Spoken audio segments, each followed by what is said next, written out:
Well, let's go ahead and get started. Good afternoon, and welcome to today's program titled Timber and Tides, Old Forests Do It Best as Natural Climate Solutions. My name is Kent Doty, and I am the Coastal Conservation Coordinator for Lincoln City Audubon.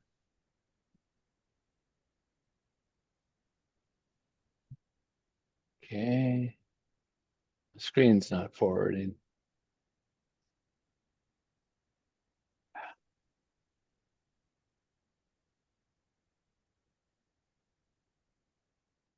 Sorry about that, folks.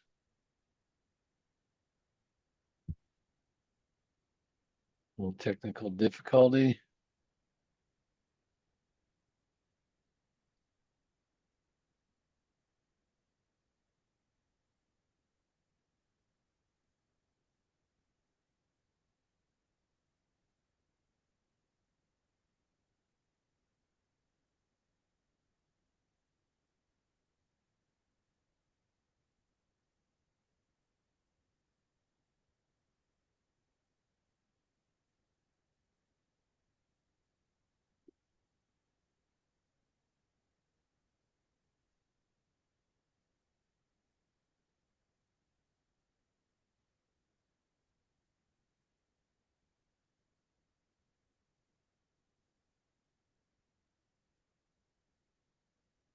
Okay, hopefully that'll fix it.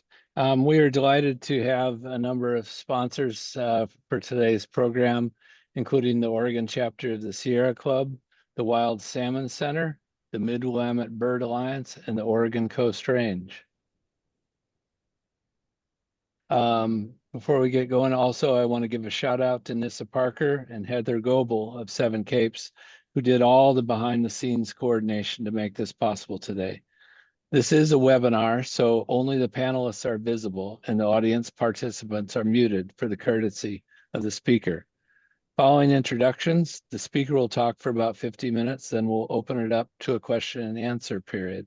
You can put your questions into the Q&A tab found at the bottom of your screen during the talk and afterwards, and we'll read those out. Tonight's program will finish up at about 4:30, and the webinar is being recorded.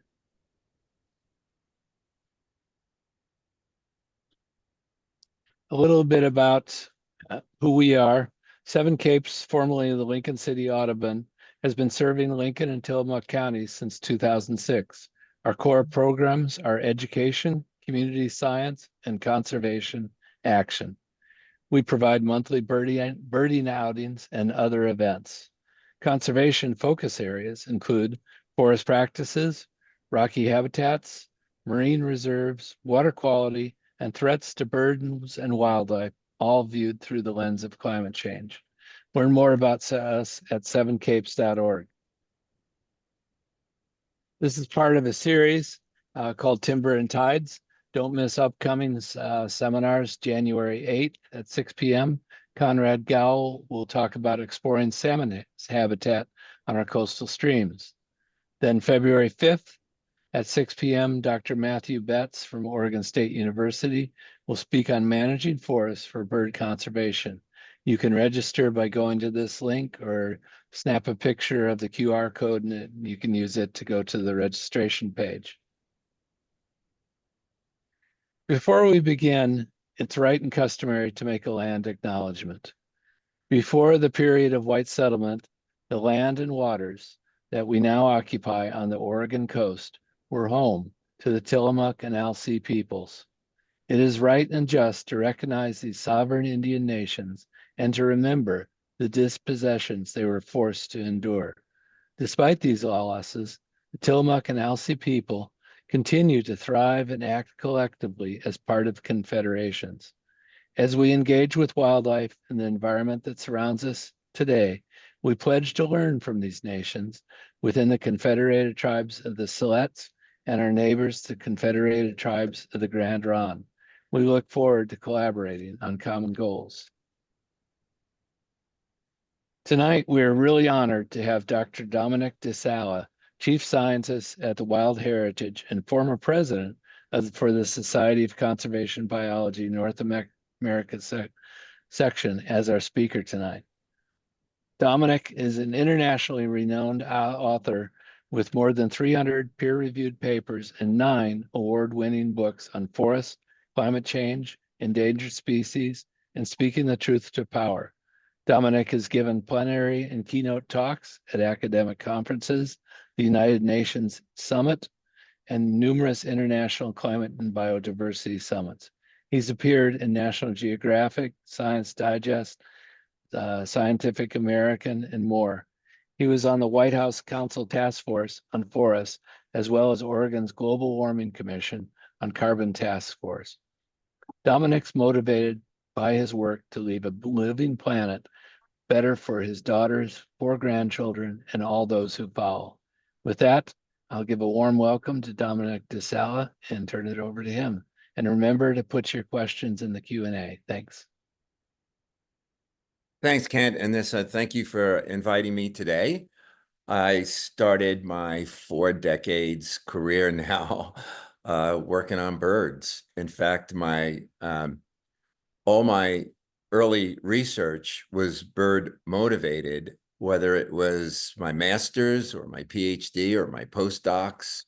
They all were focused on birds. And so I have a lot of gratitude for the way the birds opened my worldview on habitat issues and how remarkable our avian communities are, particularly in your neck of the woods along the coast.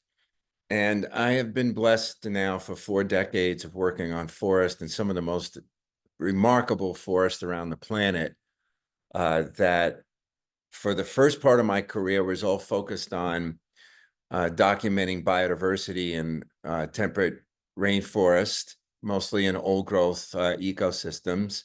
The latter half has been focused on how incredibly biodiverse the dry, fire-dependent forests are and how much carbon is in forests. So I've had kind of a split career, but most of which has been focused on forests. And so what I'm going to be mainly talking about today is, first, I'm going to share my screen here and go through the webinar. Open that up. I'm mainly just related to some of the issues that you are all facing in coastal temperate rainforest around old growth forest ecosystems and some of the work that I've been doing there now since the early 1990s and even before that. Working on bioblitzing, which are efforts to catalog the diversity of life in these incredible forests. And then more recently, the carbon that has accrued in them for centuries in these massive trees and in the soils, and why that is so strategically important in a changing climate, whether you live on the coast or anywhere else on the planet. These are our best natural climate solutions, as I hope to articulate in the webinar today.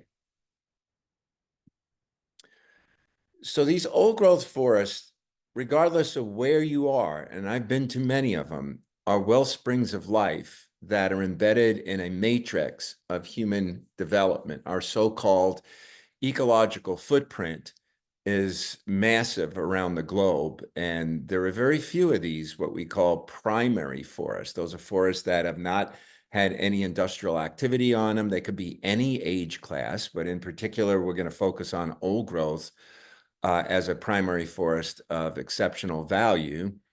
Globally, only about 1/3 of all the world's forests, actually it's down to 27% now. I had to update that with our latest findings, but about 27% of the world's forests are considered primary, where they haven't had industrial activity. Now, clearly, many of them have indigenous peoples living in them for a myriad amount of time, for millennial timescales, but they lack industrial activities. And they are so exceptionally important on the planet if we're going to solve for climate change. They are also amazingly important as water coolers and carbon warehouses. I've spent a lot of time on the Tongass. I'm a self-proclaimed tree hugger. My study plots were the first bird research work that was done on the Tongass at the time, Prince of Wales Island. There you can see me hugging the tree in 1992.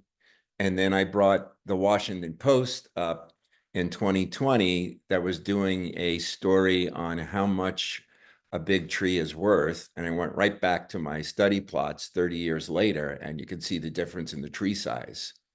So both myself and those forests have aged over that time period and have accrued increased ecological and climate value. So I often look at these prizes that are up for carbon capture and carbon removal, and I wanted to submit this as my entry because this is the best way to absorb and store carbon for long periods of time in natural forest and natural ecosystems in general, whether you're looking at carbon in forest or carbon in mangroves or carbon in wetland systems, blue carbon. We need to do two things immediately and at an accelerated pace. We have got to keep carbon in the ground and draw down carbon from the atmosphere. Keeping carbon in the ground means getting off of fossil fuels and drawing it down. Forests do it better than any terrestrial ecosystems on the planet, and our forests are exceptional at doing it. That's the Tongass rainforest. If you haven't been up there, you should go up there as soon as you can, because it is a remarkable place that has the nation's highest old growth, as you'll be hearing about later in the talk. So this is what really generates a lot of ways life on Earth works. It's a miracle of photosynthesis. And you go back to your early biology class days when you were in high school or when you're in college, wherever you learn this. It's the basic principles of how plants manufacture their food. And like us, they store excess. We store it as fat, they store it as wood. And the bigger the tree, the more the carbon that has been stored over time in that tree. So when you go into one of these old growth forests, when you're taking a hike in your neck of the woods and Sitka spruce, western hemlock, old growth forest, you're looking at big sticks of carbon. Above ground and below ground is also massive amounts of carbon. About 40% of the carbon in those forests is in the soil horizon. And a great deal of it is in the big trees, the above ground carbon. Those big trees represent about 1 to 2% of the total stems in a forest, and yet they have about 40 to 50% of the carbon. So they and the soils are critically important for absorbing carbon. You can see some of the numbers there. Globally, forests absorb about 1.5 times our annual emissions. And the old forests do it better than young forests do that are, managed for plantations. So really, they are the lungs of the planet. And there are places around the globe that are absolutely critical, like the tropical rainforests around the equatorial belt, the boreal forest to the north, and the temperate rainforest. And you're in one of those examples. This has been an interesting recent discovery, mostly coming out of Europe, where the European ecologists have been documenting nature's biotic pump. And there is a cycle between the biosphere and the hydrosphere that gives us precipitation that we need for all life on Earth. And the trees are really conducting and absorbing water. So they use it and absorb it during the process of photosynthesis. And then during the process of evapotranspiration, they put it back up into the atmosphere. They don't do it all at once. They hang on to a lot of it. It gradually moves through watersheds, and some of it evaporates. And then it is participating in the hydrological cycle.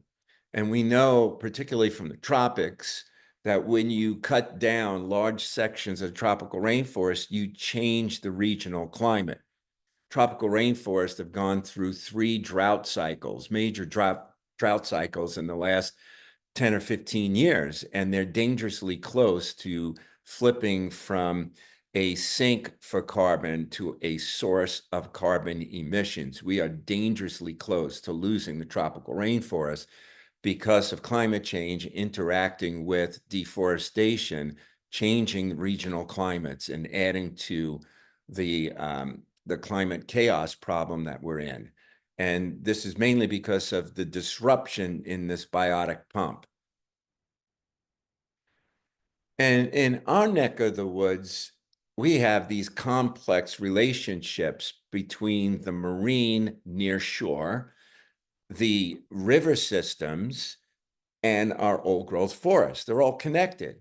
And you can look at our salmon populations as the iconic species that connects a lot of this. And you can take a look at some of the graphics there that the salmon are what's sustaining 80% of the diet of wild orcas. And when they die, they're in turn eaten by a lot of vertebrate species. About 137 species eat them either as live fish or the carcasses. And those carcasses then become the fertilizer for our very productive coastal rainforest. The nutrients wind up being absorbed by the trees.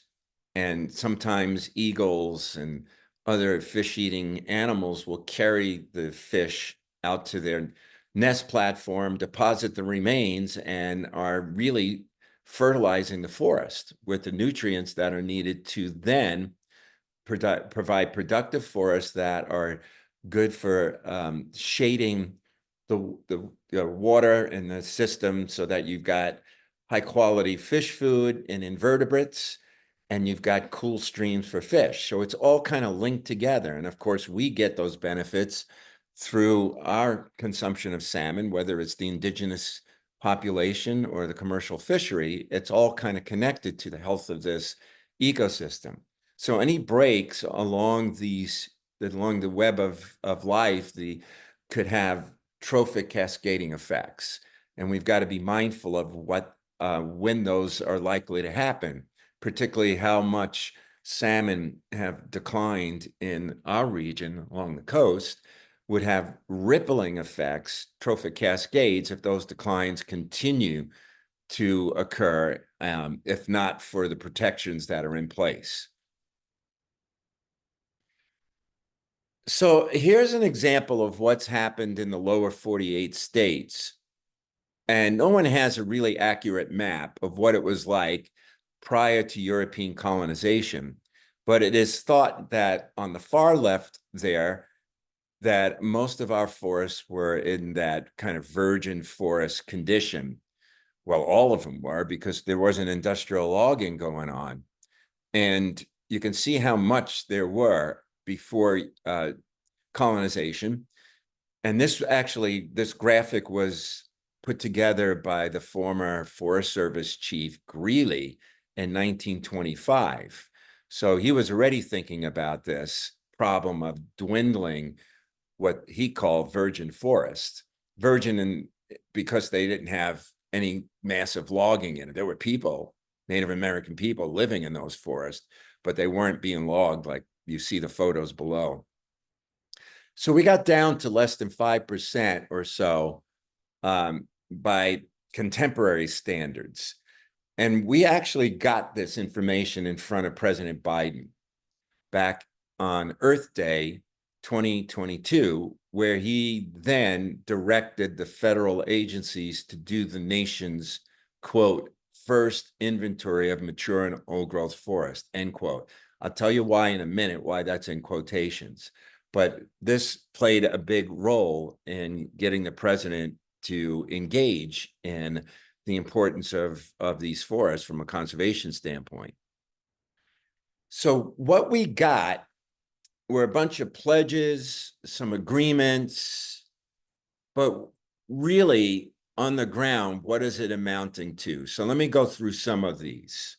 And then by the end of the talk, I'll end with where we are in terms of everything you see on the screen there. So in 2015, the nations of the world agreed to the Paris Climate Agreement, including the United States. and they pledged to protect carbon reservoirs and sinks of carbon as part of the agreement. Of course, it was focused largely on reducing emissions, and unfortunately, not a single country is on track, including the US, to abide by its agreements. We have reached unprecedented amounts of emissions despite the agreement being in place now for almost a decade. In 2021, shortly after Biden came into the White House, he pledged at the urgence of several conservation groups, including my own, to protect 30% of all lands and waters by 2030. We've only protected about 12%. To date, there's been hardly any progress made in that executive order. There's been, I think, 5 national monuments. There have been some really important marine additions, but otherwise, they didn't move the needle nearly as far as they pledged to. And as you know, the administration's coming to the end here. In about 5 weeks or so, it'll all be over for them, 6 weeks, whatever it is. Also, the United States was part of 145 countries in 2022 that pledged an end to forest losses by 2030. That as well is not happening. No country is on track for meeting that Glasgow Forest Pledge. And then, as I mentioned, Biden signed an executive order on 2022 directing the federal agencies to inventory mature and old growth, MOG, by 2023 for conservation purposes.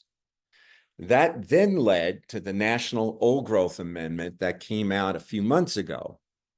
And a careful inspection of that indicates that logging actually will increase in mature and old growth forests, projected to increase over the coming decades, even though the executive order was designed for conservation purposes. All the blame for MOG forest losses is being put on insect infestations and wildfires and not on logging. And that was a major problem with the Old Growth Amendment. We'll talk a little bit about how I think that might end. And then in the recent meetings of all the countries around their climate pledge, the COP28, was really a cop out, because we've had all these pledges, yet emissions are at unprecedented levels. And you can see what Greta Thunberg thinks about pledges. We've got enough of pledges and agreements that aren't being fulfilled, and yet the planet is dangerously close to exceeding the 1.5 degrees centigrade safety margin for having a stable climate. We actually did also get the president to note in his address that forests are the planet's lungs. And we've been saying that for many years. So it was nice to see that that was part of the president's announcement. But, you know, as we all know, actions speak louder than words. So even before the executive order was signed to do the, quote, nation's first mature and old growth inventory, my team already was working with NASA to acquire the laser impulse data off of the JEDI sensor array. As you can see that little graphic there, it sends laser pulses down to the planet, and then those pulses beam back up 3-dimensional images. And from those 3-dimensional images, you can get those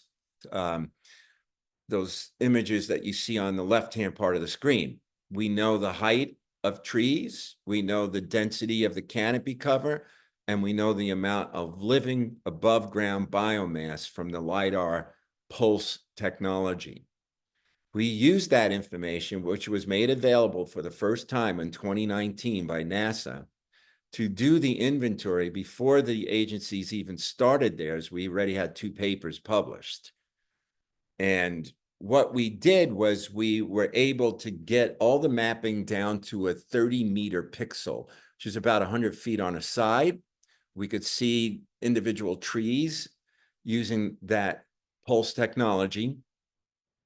And inside those pixels, we were giving them a score based on their relative height, relative canopy cover, and relative living biomass to their surroundings. And then you add those scores up, and you'll see in the next series of slides that the ones that had the highest scores were considered to be mature and old growth, or MOG.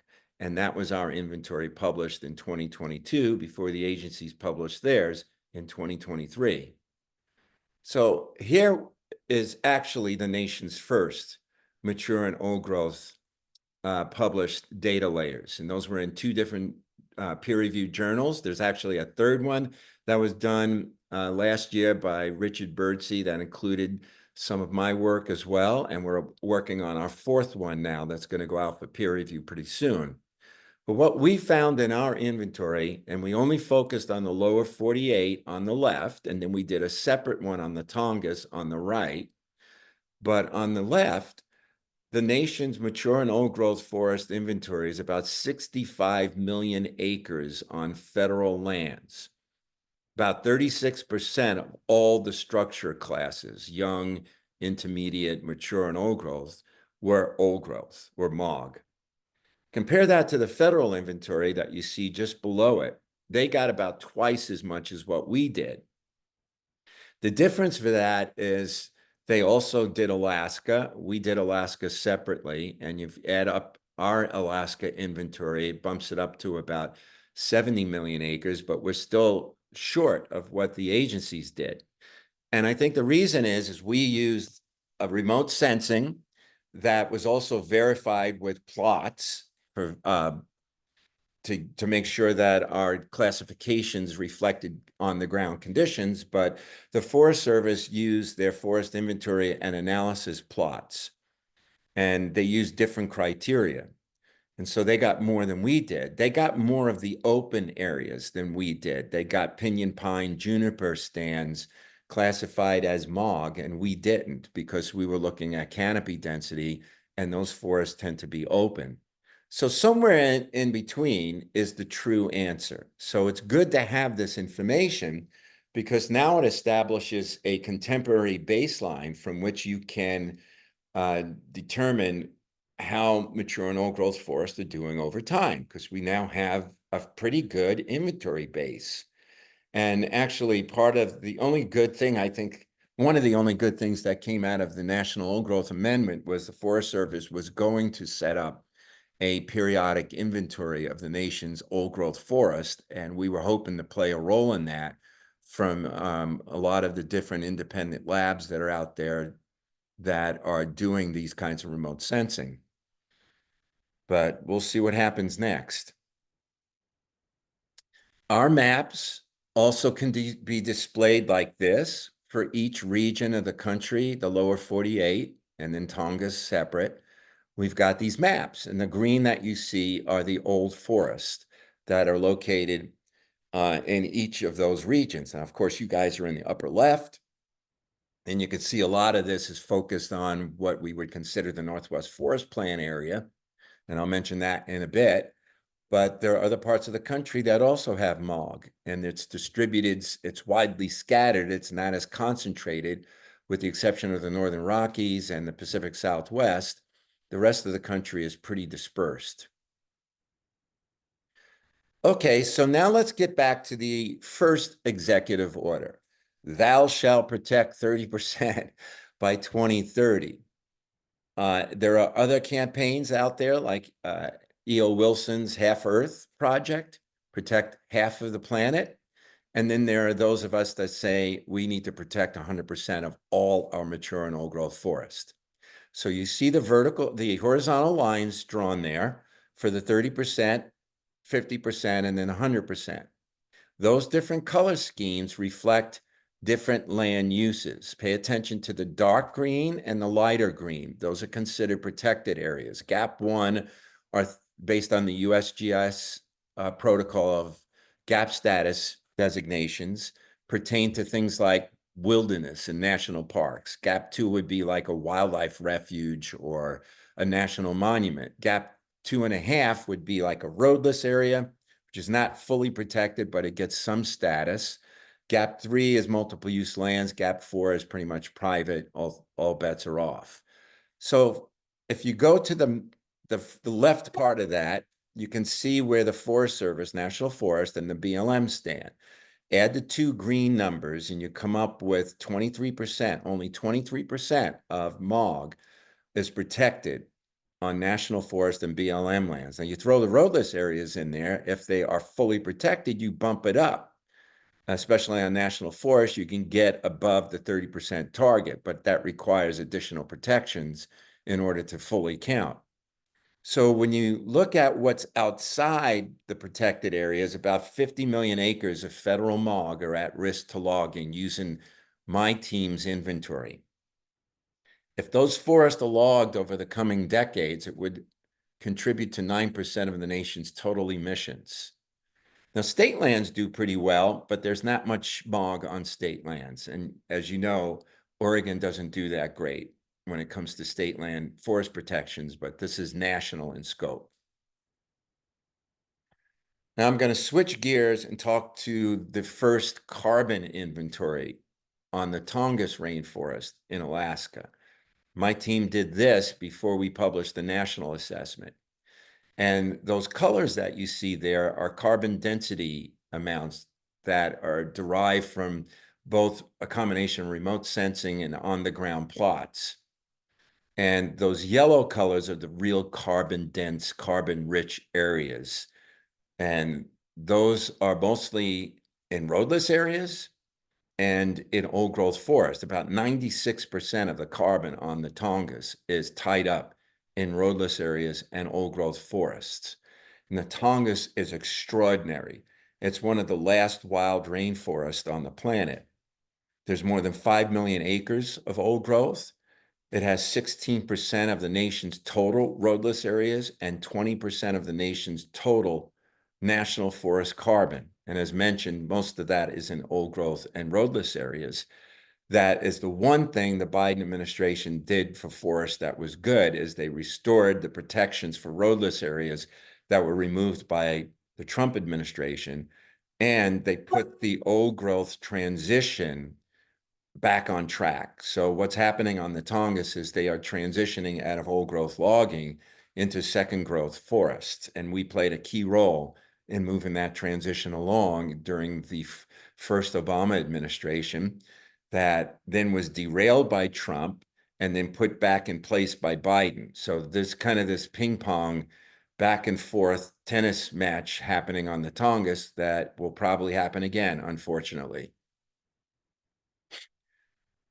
So here are the choices that we face. You hear a lot about climate smart forestry. I see climate smart forestry as what's on the left, climate dumb forestry on the right, because it's contributing to our CO2 pollution to the atmosphere. And if we're going to get through this major climate chaos we're heading into, we have to stop treating the atmosphere as a dumping ground of our emissions. And by logging forests like what you see there on the right, we're doing exactly that. And the choice can be different. We can go to what's happening on the left with a carbon reserve network that would protect carbon tied up in these old forests and big trees. So what happens to carbon when a forest is logged? So on the left, you can see how carbon is removed from the forest and enters into the wood manufacturing, wood products, and transportation system. So that carbon is no longer tied up in forests. About 80% of that forest carbon is emitted at some point by logging, transportation, and manufacturing of wood products. Of those wood products, only about 30% of them are in high quality lumber and veneer that have any kind of carbon storage potential.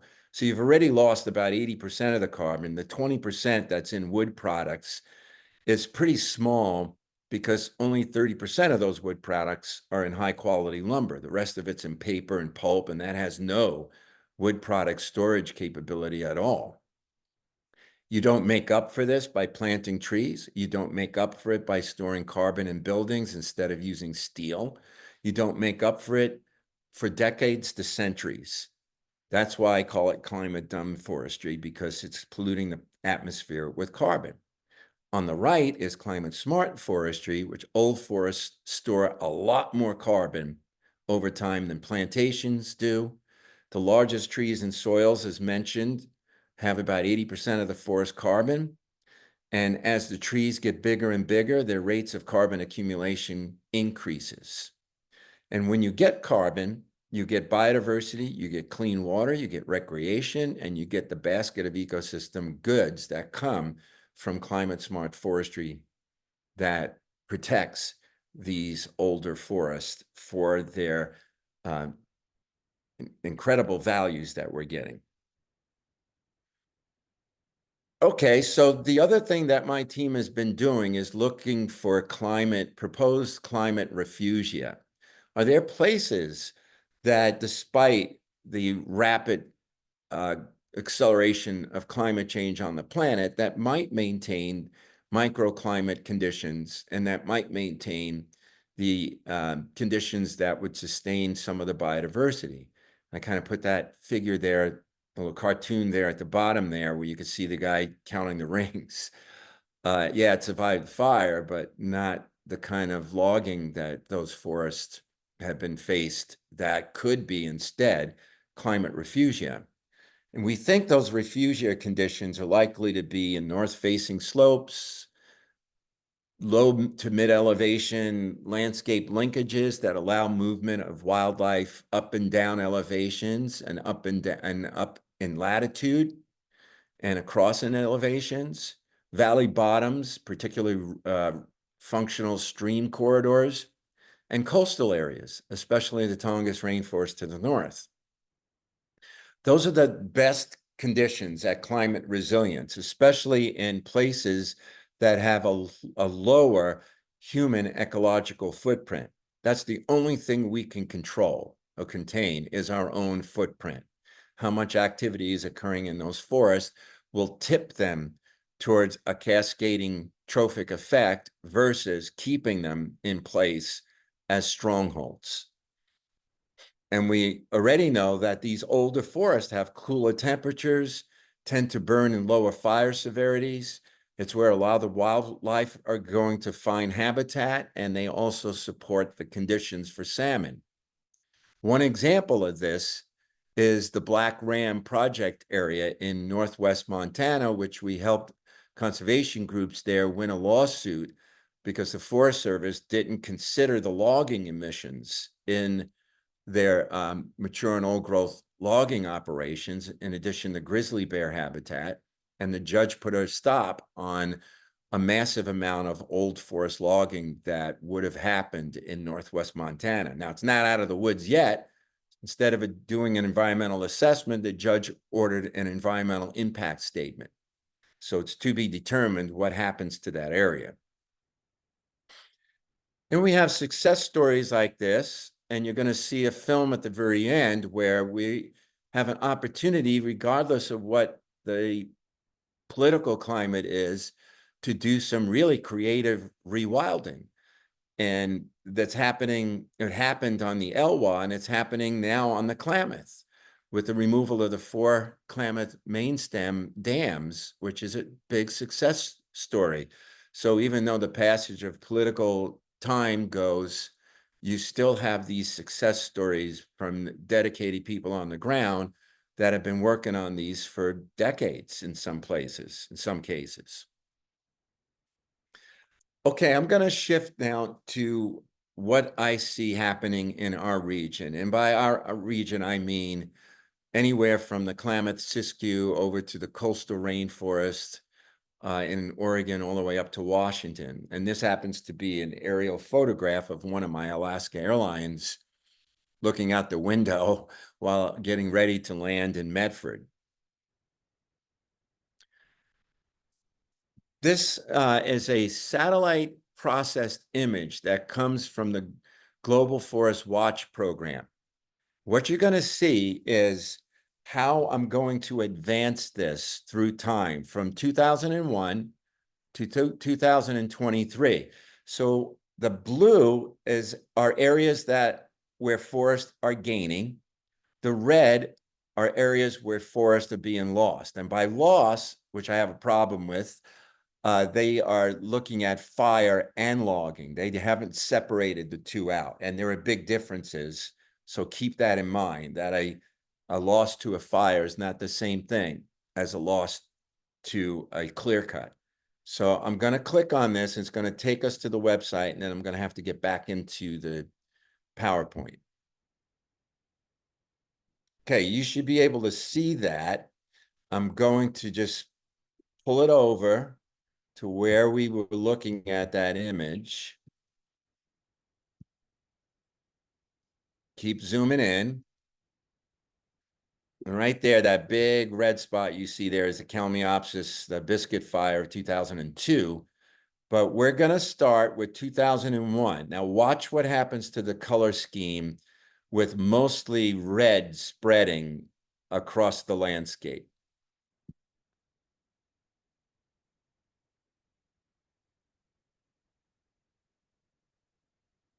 And that's a lot.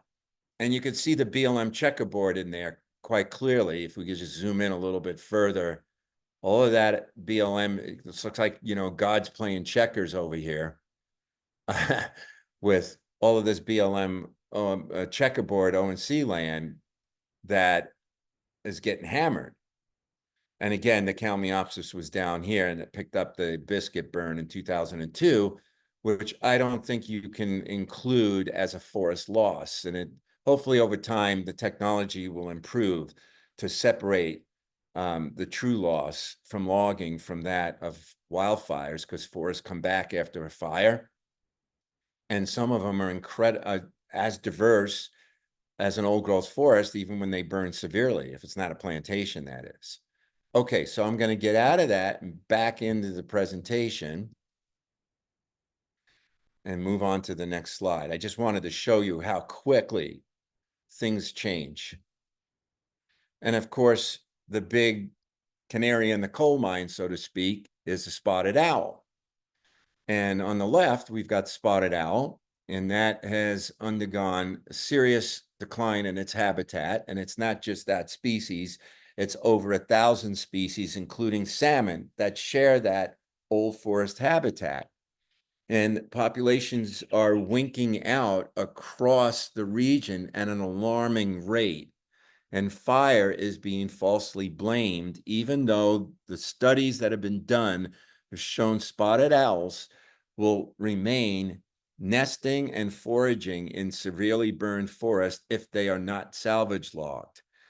And now we've got the emergence of the barred owl on the right that has been outcompeting the shrinking habitat of the spotted owl and adding to the demise of the owl. So the only way out of this mess is to protect more habitat and to do controversial removals. And we can talk about that later on. And I'm sure it is a hot button, but I've published on this a couple of times, and I served on the spotted owl recovery team, where if we want spotted owls, we're going to really have to step it up. Otherwise, they could be gone in the decades ahead. Now, one thing that is important to all of us is the Northwest Forest Plan.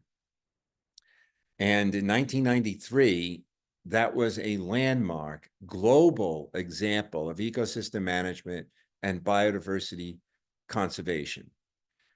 And what it did is it slowed down logging levels by some 80% on federal lands. It put a chunk of the habitat into late successional reserves. Not all of it was old growth. About 40% of the late successional reserves were actually recovering clear cuts that through time and management would become old forest, presumably. And over 1 million acres were left in the matrix that were mature and old growth for logging.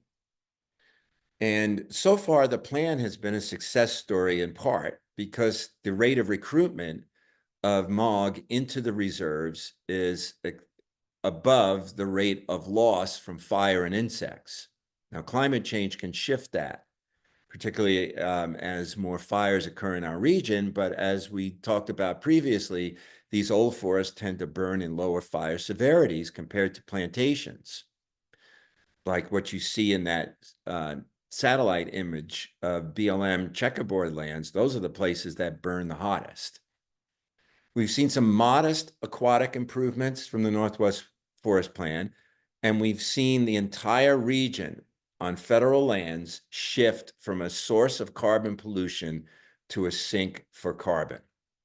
And losing protections now would flip that back to what it was, potentially, because the plan is being amended. The amendment that was put forward is pretty bad. It was done by a multi-stakeholder team, or it was advised by a multi-stakeholder team that then went into an amendment EIS that just finished the comment period. No, just started the comment period on, and is supposed to overlap with the Trump administration. So it's crapshoot in terms of what happens to the Northwest Forest Plan, but it was not heading in the right direction, even under the Biden administration. We can talk about that in Q&A. So I'm just going to segue now into why where you folks are living is so critically important to the global climate and the global network of temperate rainforest. And I got a lot of that into my book in 2011, which was the first assessment of temperate and boreal rainforest of the world. We identified 10 regions that you see on this map that were considered temperate and boreal, and we coined the new term boreal rainforest, because not all the boreal is a rainforest. Most of it didn't qualify as rainforest, but some of it did. But most of what we got there is temperate rainforest, and each one of those regions has a chapter in the book. And here's your slice of the pie. The Pacific Coast rainforest of North America, which you can see on the right, extends from the California Coast Redwoods all the way up to the Kodiak Archipelago in Alaska, the subpolar zone that has coastal temperate rainforest. That's all part of one big bioregion. The Pacific Coast has over a third of the world's coastal temperate rainforest. The Tongass is a slice of that pie, representing about 10% of the 34%. The total global is 250 million acres, which is about 2.5% of the world's total forest cover is in this pie of temperate and boreal rainforest. While it doesn't seem like a large amount of acreage, these are the places that have some of the most carbon-dense forest on the planet, including the Pacific Coast, which is the Tongass and the PNW region in general, the old-growth forest, and especially Tasmania in Australia, that has some of the most carbon-dense forest on the planet. And in 2014, we quantified the carbon values in Oregon in a paper that was published back then. The black that you see on that zoom in of the figure is for Oregon's carbon-dense forests, which are mostly under the Northwest Forest Plan.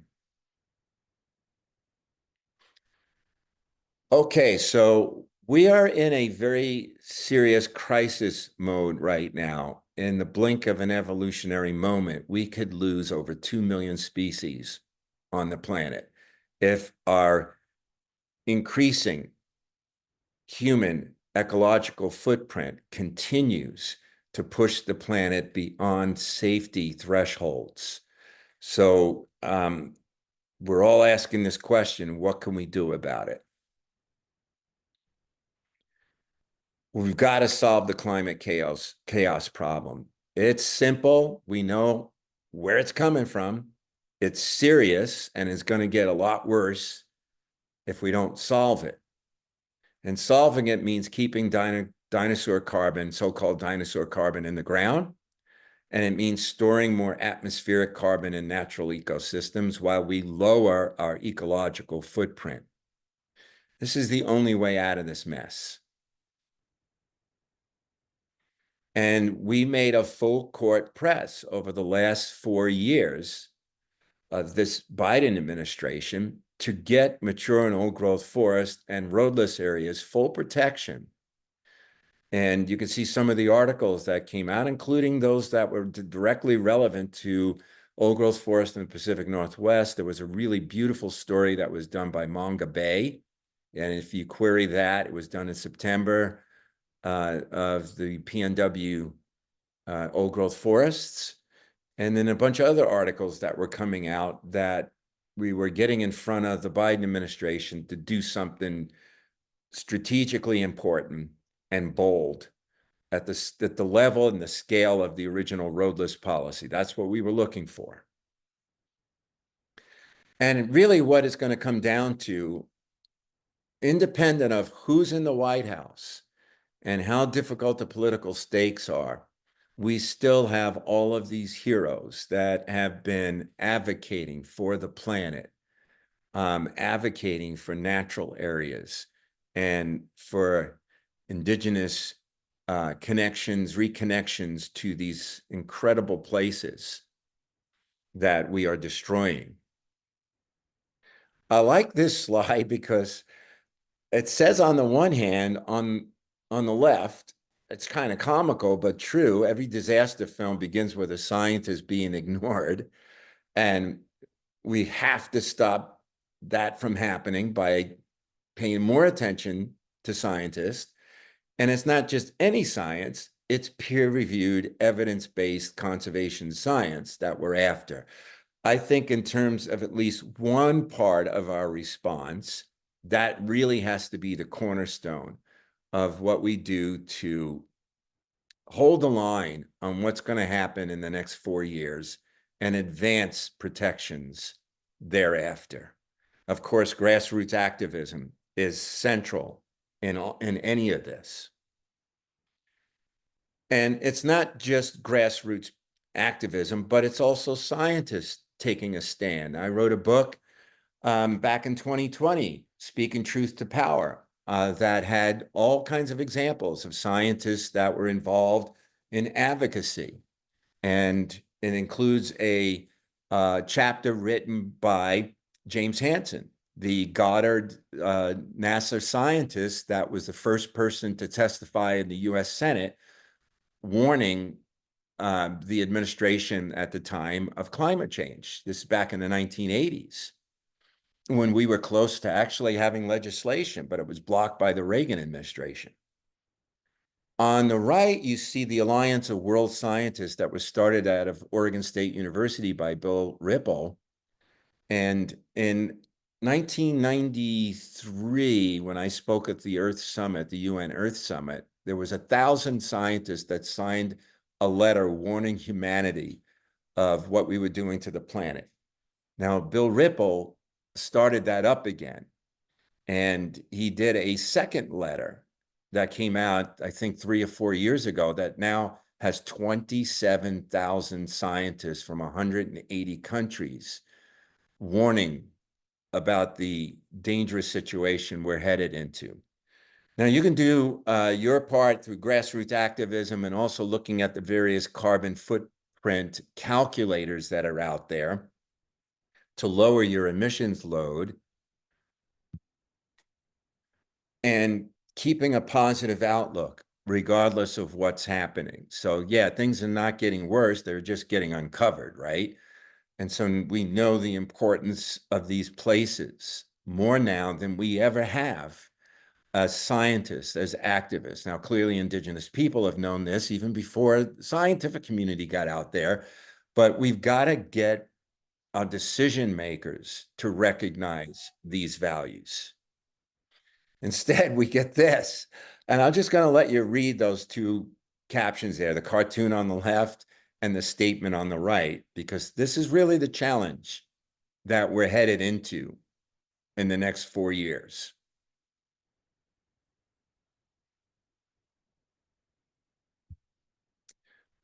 So I want to end with this slide, and then I'm going to show you a short movie. And I think that it's no surprise that what the elections did really are putting us in a fight for our lives in terms of what we want this planet to be like.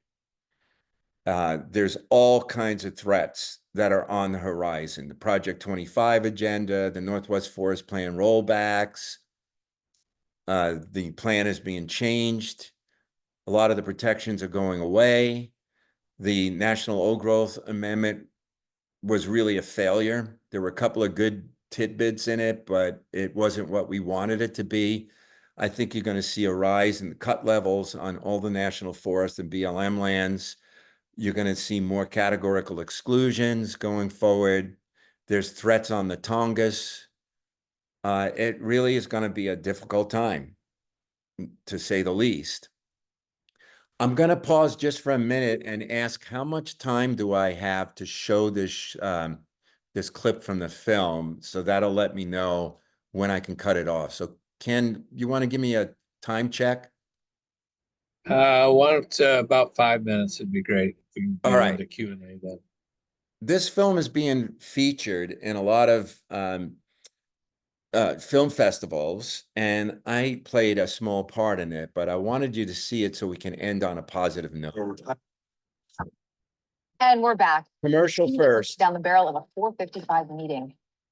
Higher natural world. Your small business has unlimited potential. Spectrum Business is built to connect you with that potential. Get fast internet, advanced.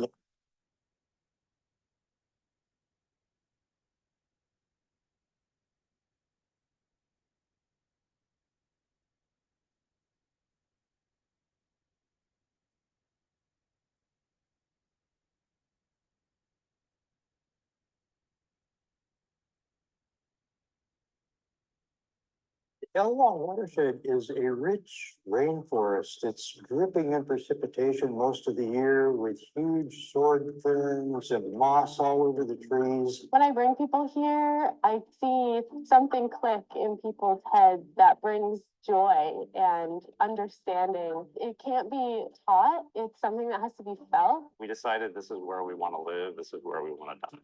When you're in it, it's primordial, primeval. You enter into a magical portal into this world of cedars and firs and salal and huckleberry. Just the peacefulness, the tranquility, the richness. Whenever I come back home, I just take a deep breath and sigh of relief that I'm back in my place, because it's where I belong and I want to protect it as much as I can.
The damming of the river prevented the anadromous fish from getting upstream. So that was completely blocked for 100 years.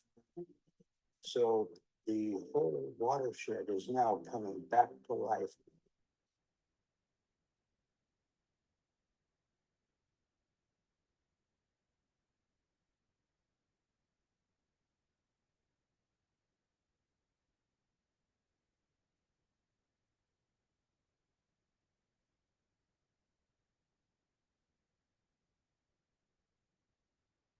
The river is like the bloodstream of the whole organ that is the biosphere, is the natural wonder that is the Elwha.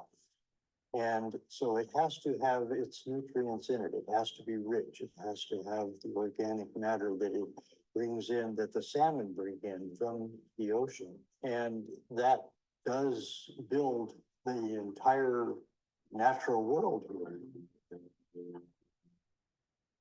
Seeing the dam come down, seeing the salmon return, it's kind of a miracle. There's a historic moment right here, right now, with what's happening in breaching that dam.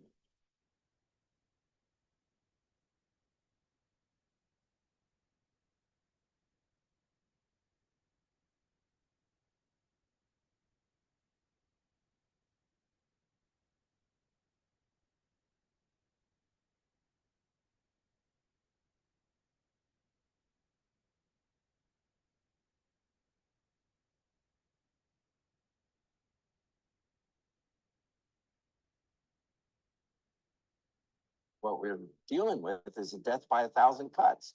So 100 acres here, 100 acres there, no big deal. When you start adding these things up and you see unprecedented forest loss. So protecting these blocks of forest is a starting point.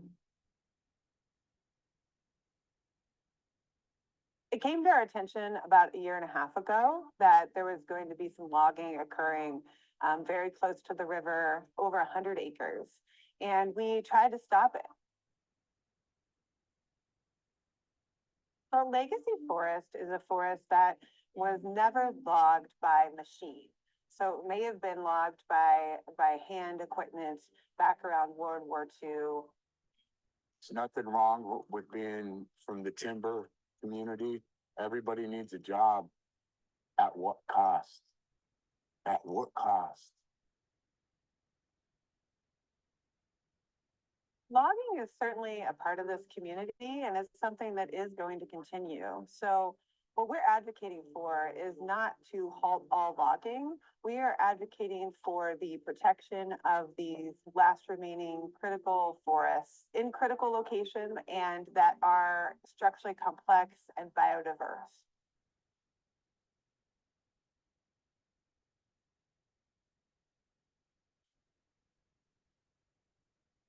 The importance of forest on a global scale is through a whole bunch of different benefits. They're life-giving ecosystems. The Pacific Northwest is blessed with some of the most important temperate rainforest on the planet. And not only do they have a lot of those temperate rainforests, but the temperate rainforests we have in this region, and includes the Elwha watershed where we're standing today, are some of the most carbon-dense forests on the planet. And the other value that we get from these temperate rainforest is the amount of carbon that they have accumulated over decades and centuries of just being a forest. So the more the carbon that they pull out of the atmosphere, the more carbon that's in the forest and not in the atmosphere. So they're excellent natural climate solutions. And the mature and old growth forests do it much better than a logged forest and a plantation because they represent the accumulation of carbon in the big trees, in the soils, in the surrounding vegetation over millennia. It doesn't make sense to. Well, I wanted to leave you with that because it's a story of hope, and what goes around comes around for me in particular, because I actually was on a team back in 1988, I think it was, that did the first EIS to remove the Elwha Dam. And here it is 4 decades later or so, and the dam came out. So regardless of what the political circumstances have been over those 4 decades, there's always hope. And that's what I wanted to leave you with today. And then I'll flip it back to Ken to do the Q&A.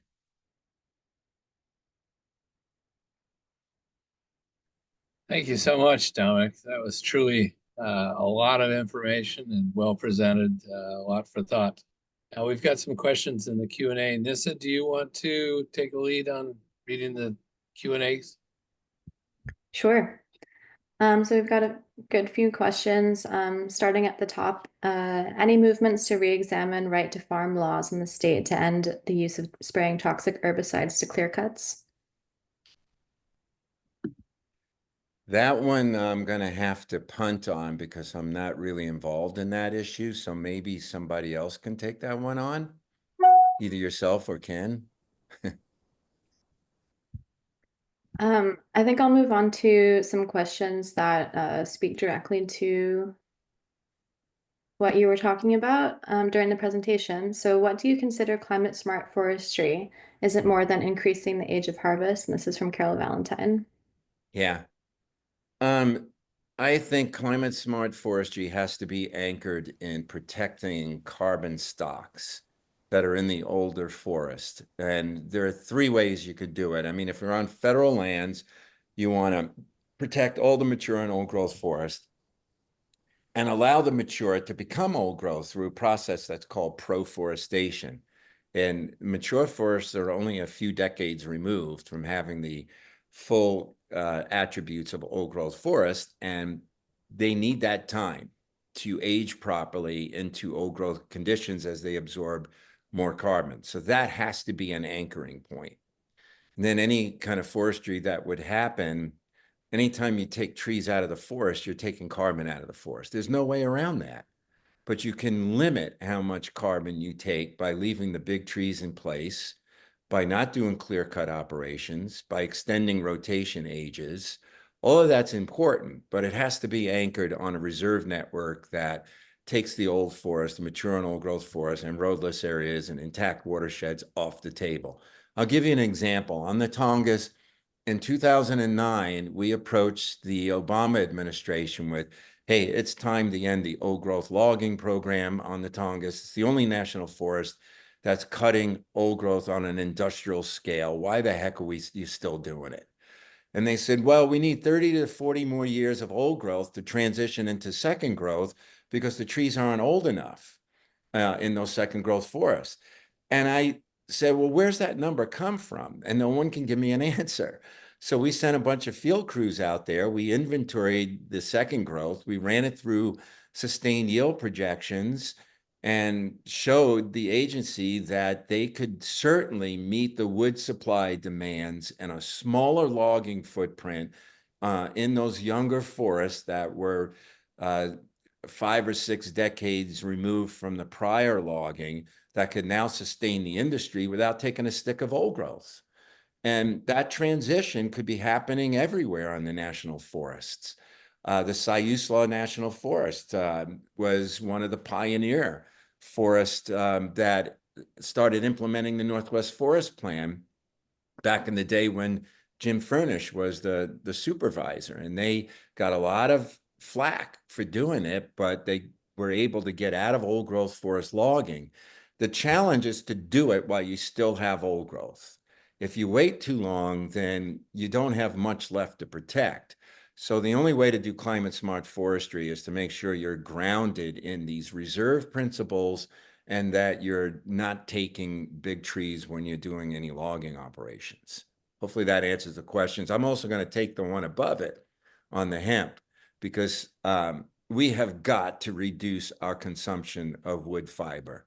It's just none of this is sustainable. I also participated in a documentary on the Canadian boreal forest that was exceptional, that showed how the boreal was being used for tissue paper, for paper and pulp. And that's the most carbon dense, carbon accumulating forest on the planet. And the Canadian boreal forest has a quarter of the world's freshwater, has over 1 billion birds that migrate there for breeding, and yet they are cutting down their forest for tissue paper. You know, hemp makes really good wood substitute products. There's no reason why we need to use wood fiber for all our needs. We have other means of getting to more sustainable sources. So I wanted to make sure that was part of the solution here, that we don't have to continue to cut trees at the level that we were cutting, and we can still have jobs and have other products that don't involve mature and old growth forests.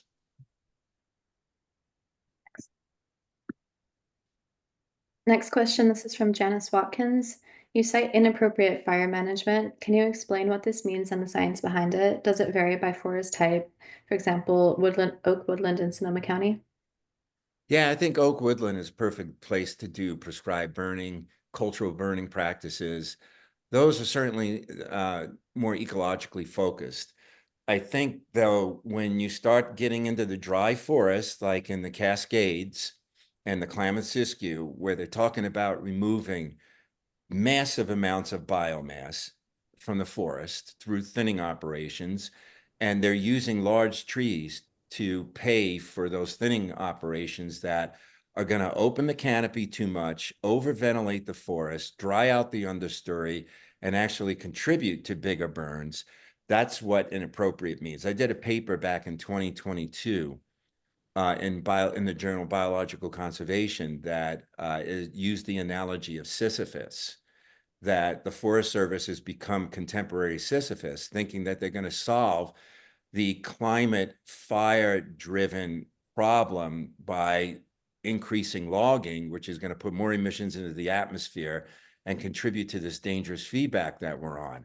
So that, to me, is inappropriate fire management. Appropriate fire management is to use cultural burning practices in the right ecological settings, prescribed burning in the right ecological settings, managed wildfire in safe conditions, and getting our emissions footprint down. Otherwise, we're going to continue to see these big fires plowing through our region as the climate shifts and as more logging takes place. Hopefully that answers it. Make sure you check out my Sisyphus paper. Great. Do we have time for a couple more questions, Ken? Oh, yeah. Yeah, I think we got time for 2 more questions. Great. Paul Engelmeyer is wondering if you can speak to National Climate Solutions and beavers for multiple benefits. Yeah, hi, Paul. Thanks. Great question.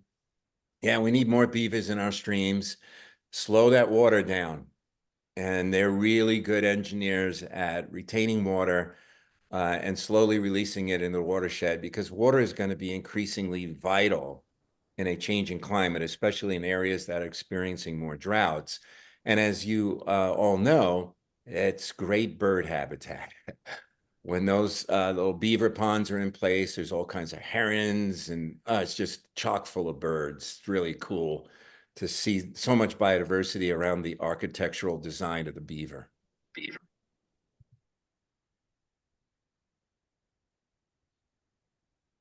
This is a quick one. David Carroll is wondering, is there a carbon footprint calculator that you would recommend? Not really. I think EPA has a good one, but there's so many on the website. Find one that is something that you can work with. And I'm glad you asked the question, because I just want to leave you all with, there's always hope. And when we run out of hope, we get into despair. And as I mentioned with the film, that transcended 4 decades that included some very hostile anti-conservation administrations, and yet the dam came out. And the 4 main stem dams on the Klamath have made it through hostile administrations. So we just have to keep at it, do our part, whether you're using a carbon footprint calculator to reduce your own footprint, or you're working at the grassroots level to educate decision makers. We never give up. It's a long game that we're playing here, but it's the battle for having a healthy, safe planet. So how about 1 more question? Sounds good. Last one from Lynn Mann. Climate smart forestry is often sold as being good for climate. Isn't the best strategy to leave the forest alone entirely, i.e. proforestation? It seems that while climate smart forestry is less bad than regular forestry and clear cutting, it is still harmful. Why is this not made more clear? That's such a great point, Lynn. I hate the term climate smart forestry because it's an oxymoron. And anytime you take trees out of the forest, you take carbon out of the forest. And as I showed in the graphics, over time, you lose up to 80% of the carbon that would have been in the tree to store a small amount of it in a wood product, where most of the wood product are going into paper and pulp, storing no carbon. So there are relative degrees of harm, I guess you can look at it as. You can reduce your carbon emissions by not taking the big trees, but clearly proforestation is the best means to climate smart forestry. And that's what we've been pushing for mature and old growth forests on federal lands.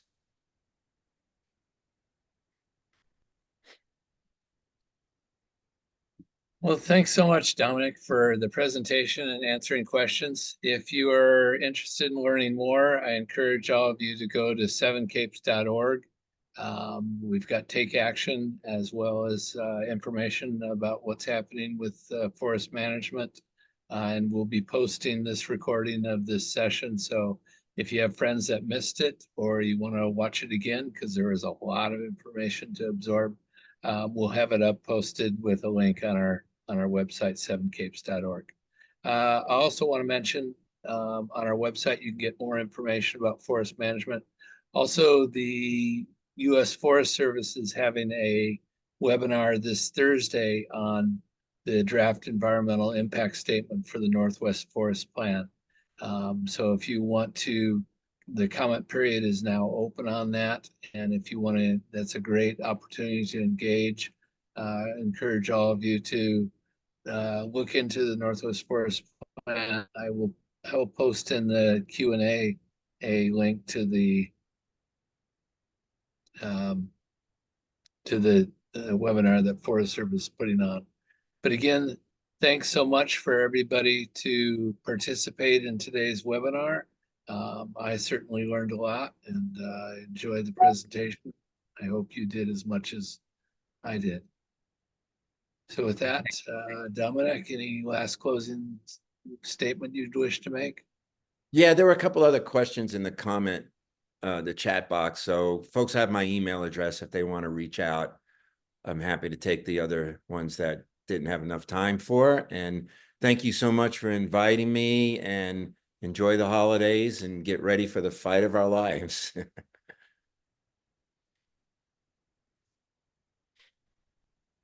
Thanks all for participating, and put that link in the chat if you can see it. With that, stay tuned. Remember, Tides and Timber has 2 more upcoming webinars in the series, so we hope to see you in January. Thank you. Hey, bye, everybody. Thank you, Dominic. You bet.